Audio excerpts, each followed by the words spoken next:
کتونکو ایلب خان شیرپا ویلفیر فاونډیشن دغه خپل کار جاري ساتلی. دغه زنانه تورسرې دا درې واړه کونډې دي، خاوندان یې نشته، د ګټې وټې څوک نشته، واړه واړه بچي دي، روژه کې هم راتلل. اوس غټ اختر را روان دی.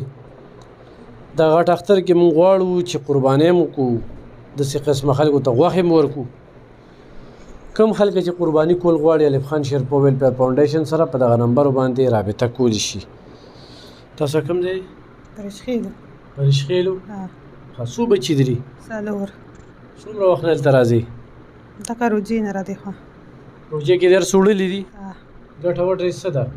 خانانو که کار کوو بس هغوی نه وړو. تاسو جي؟ موږ هم دغه کار دی نو. ستاسو بچي؟ دوه. او ستاسو؟ څلور. ټول واړه دي؟ ټول واړه. ګټه وټه پکې څوک نه کوي؟ نه. واړه دي دغه لږ 11 کاله به وي. لږ وړوکی دی. وړوکی هغې نه لویه ده لکه. روژې کې درس وړلي وو؟ وړی مې دي. تاسو جي؟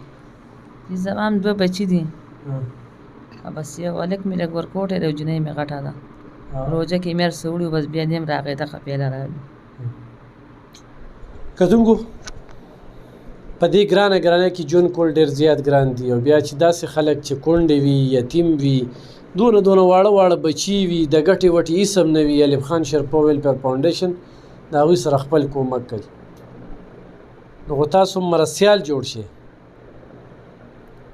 دې وخت کې موږ اپنی مدد آپ چې کوم دی د خلکو سره کومک کوو، مرسته کوو چې سموست دی، ولې چې دې خلکو درد محسوسوو، د دې خلکو احساس لرو چې په دې ګرانه کې ژوند کول ډېر ګران دي.